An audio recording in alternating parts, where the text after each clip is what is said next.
آیت اللہ سیستانی فتویٰ دیتے ہیں کہ وہ پروڈکٹس، وہ چیزیں جن کا فنڈز ڈائریکٹ یا انڈائریکٹ اسرائیل کو جاتا ہے، یہ فتویٰ تو آج ہے نا، بہت پرانا فتویٰ ہے، لوجیکل فتویٰ ہے کہ جن کی مدد اسرائیل کو جاتی ہے ان کو استعمال کرنا حرام ہے. اور شیعہ مجلس کرائے، مولا حسین کا نیاز کروائے، اور اس کے سفرے پر اسی کی پروڈکٹس پڑی ہوئی ہیں. حسین کے سفرے پر یزید کی کمپنی کی پروڈکٹس پڑی ہیں.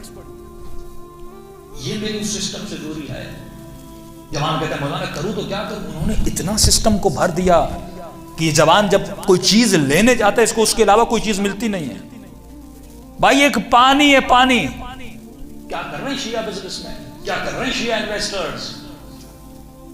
دین تو یہ نہیں کہ تم نے سال میں خمس نکال دیا، 2-4 امام بارگاہ مجلسیں کروا دی اور ایک امام بارگاہ بنوا دیا. کیا ہوا اس سے؟ تم نے اس سسٹم کو نقصان کتنا دیا؟ دشمن تو کہتا ہے تو بنا امام بارگاہ 24 گھنٹہ مجلسیں کرواتا ہے، اس کو کون سا نقصان ہے میری مجلس؟ اس نے تو اپنے مولوی بنائے ہیں. یوکے میں ان کے مولوی جو لباس سے شیعیت میں ٹی وی پر بیٹھتے ہیں، حسین حسین بھی کرتے ہیں، تبرہ بھی کرتے ہیں، لیکن وہ مولوی ان کو اچھا لگتا ہے. لیکن ایک اور مولوی ہے جو آیت اللہ زکزکی ہیں، وہ اچھا نہیں لگتا. شیعہ تو دونوں ہیں بھائی. اس نے بھی امامہ پہنا، اس نے بھی امامہ پہنا، یہ بھی حسین کی بات کر رہا ہے، وہ بھی حسین کی کا نہیں. وہ پرانے سسٹم کی بات کر رہا ہے، وہ اسے یزید پہ لعنت بھیج رہا ہے جو تاریخ کا حصہ ہے. یہ لوگوں کو بتا رہا ہے کہ وقت کا یزید کون ہے. یہ جوان کو جو آج کی تبرہ ہے اس تبرہ کا درس دے رہا ہے. وہ تو صرف تعصب کو پھیلا رہا ہے، تفرقے کو پھیلا رہا ہے. یہ شیعہ ہمیں برداشت نہیں ہے. اس کی آنکھ کو بھی زخمی کریں گے، اس کے 3 بچوں کو بھی ماریں گے، اس کو جیل میں بھی ڈالیں گے، اس کے جوانوں کو بھی گولی ماریں گے. تو سمجھو دشمن کو کس سسٹم سے خطرہ ہے. کس صدی کی غیبت کبریٰ کی صدی میں سب سے بڑا جس شخص نے اس سسٹم کا مقابلہ کیا وہ شخصیت امام خمینی کی شخصیت تھی. کہ جب خمینی نے یہ جملہ کہا نا کہ امریکہ سب سے بڑا شیطان ہے،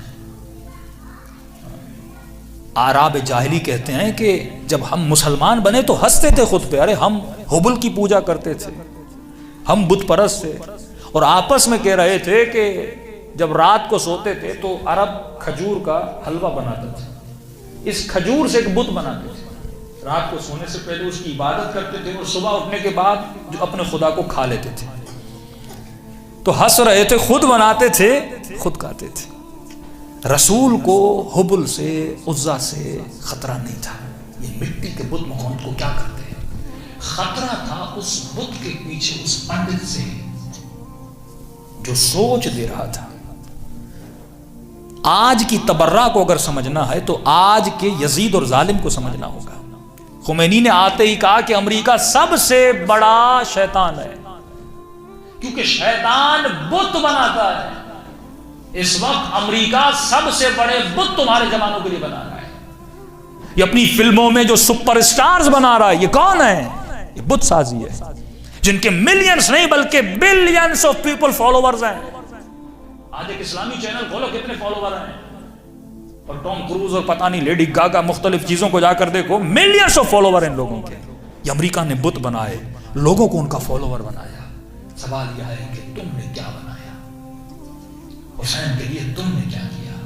اس سسٹم کے لیے تم نے کیا کیا؟ تم نے کتنے امام زمانہ کے فالوور بنائے؟